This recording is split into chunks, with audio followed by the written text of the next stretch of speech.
Yeah, hi, I'm Ed Thurlow, and yeah, I've been really following Bitnation for probably 2 or 3 years.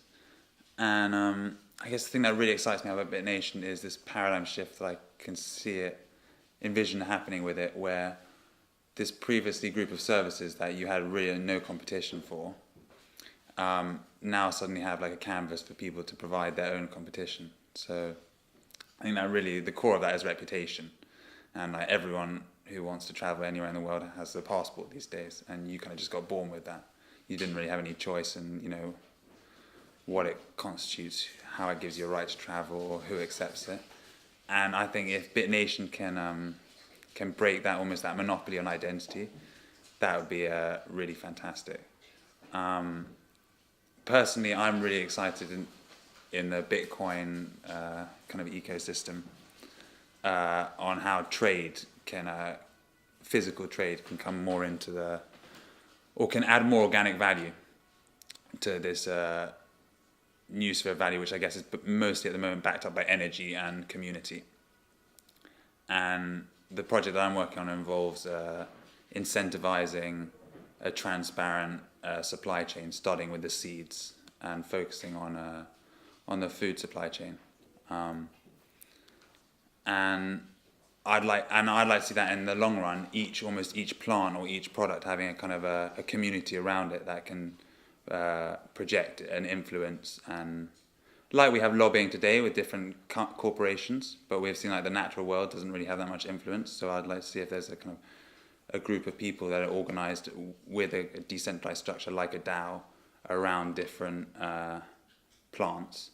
I think that will do quite a lot for protecting the diversity and encouraging people to put their value in diversity.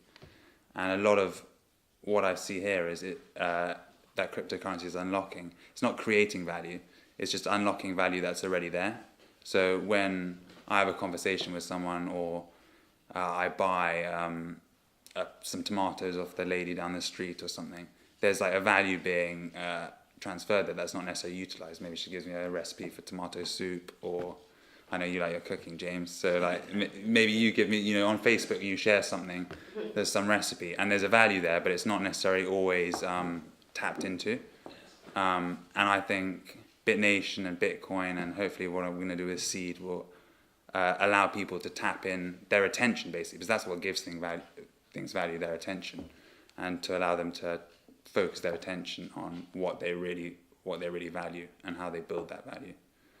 And I'm really into all the trees and stuff like that, the hippie stuff, like yoga that Suzanne will have a laugh about.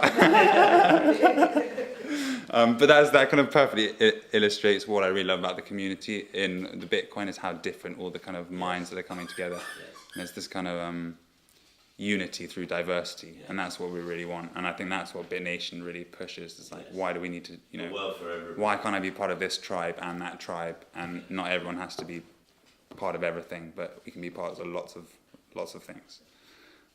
Yeah, so very excited. Yeah, and then the mesh networking, well, that's another whole story. But that could be, that's another whole paradigm shift, especially in the developing world. I feel like that's where it will flower. Fantastic. Yeah. Thank you very much. Brilliant.